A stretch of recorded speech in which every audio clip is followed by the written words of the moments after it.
Halo teman-teman, jadi di video kali ini kita akan belajar bersama tentang rangkaian sekuensial, delete, dan flip-flop, serta penerapannya di dunia medis. Teman-teman pernah kepikiran nggak bagaimana pasien monitor di ICU bisa terus membunyikan alarm saat detak jantung pasien itu drop, padahal kejadian dropnya sudah lewat beberapa detik yang lalu? Nah, alat-alat medis seperti pasien monitor, mesin ECG, inkubator bayi, dan infus pump bisa ingat karena di dalamnya ada sirkuit digital penyimpanan memori. Nah, sebelum lanjut ke jenis-jenisnya, kita harus tahu dulu nih bedanya rangkaian kombinasional dan rangkaian sekuensial. Nah, rangkaian kombinasional outputnya cuma peduli pada input detik itu juga dan tidak punya memori. Contohnya ada gerbang AND, OR, dan NOT. Sedangkan rangkaian sekuensial itu memiliki elemen memori untuk mengingat status atau kejadian sebelumnya. Contohnya ada latch dan flip-flop. Nah, apa sih itu flip-flop? Nah, menurut definisi, flip-flop adalah unit memori biner terkecil di dunia digital. Sifatnya bistable, artinya dia punya dua kondisi stabil, yaitu set untuk menyimpan logika 1 dan reset untuk menyimpan logika 0. Outputnya selalu berpasangan dan saling berkebalikan antara key dan keybar.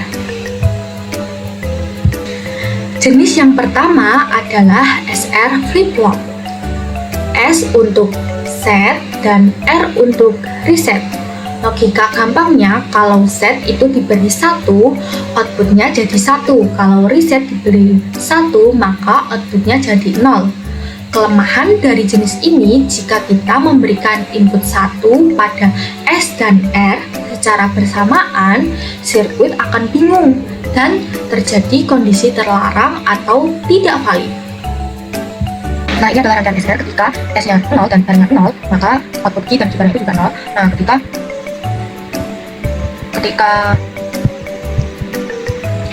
S-nya 1 dan R-nya 0, maka output key akan 1 dan keybar-nya akan 0. Nah, ini akan key-nya akan 1 dan keybar-nya 0.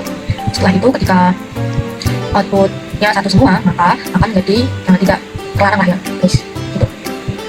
Oke, teman-teman. Ketika S-nya 0, maka R-nya itu 1, dan maka outputnya akan menjadi seperti ini. Nah, ini untuk rangkaian SR.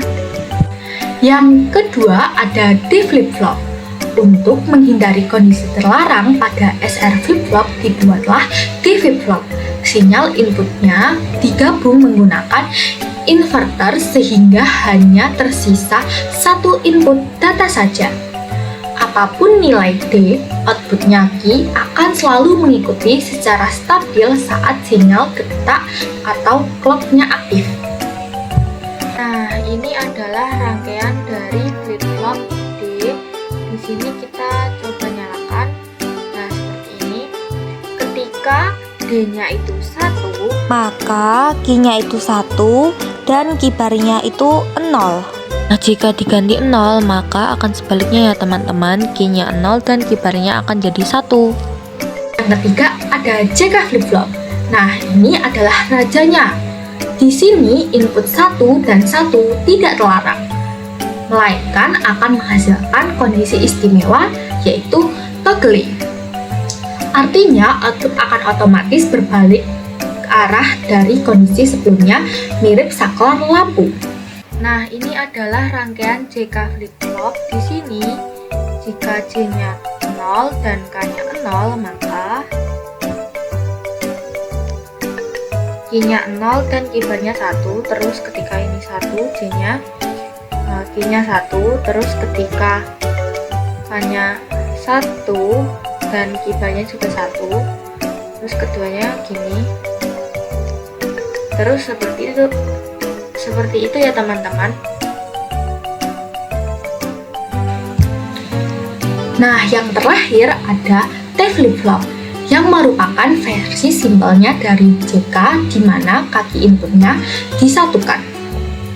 Jika diberi logika 1, dia akan terus bergantian kondisi atau toggle setiap kali ada detak clock.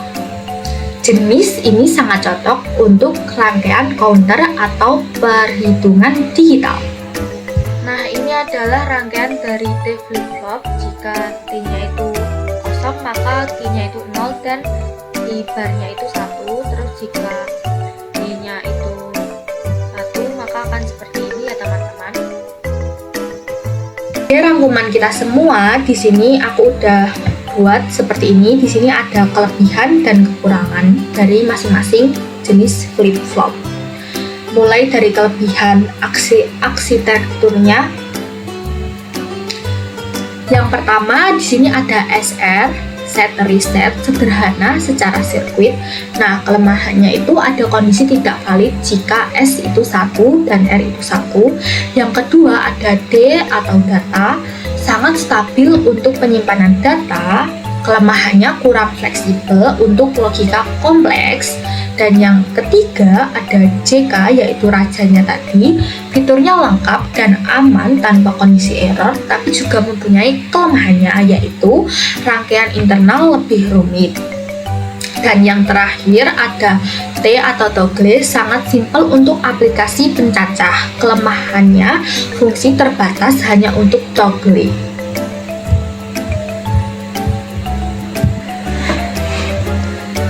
Perlu diingat bahwa data pada flip-flop tidak berpindah secara acak setiap saat. Semuanya dikomandoi oleh detak clock. Ada jenis sirkuit yang berubah saat tegangan sinyal melonjak naik atau rising edge.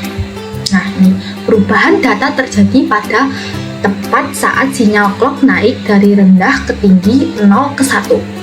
Dan ada yang berubah saat tegangan sinyal itu menurun atau falling edge. Perubahan data terjadi tepat saat sinyal clock turun dari tinggi ke rendah atau 1 ke 0. Nah, kenapa sih kita harus paham materi ini?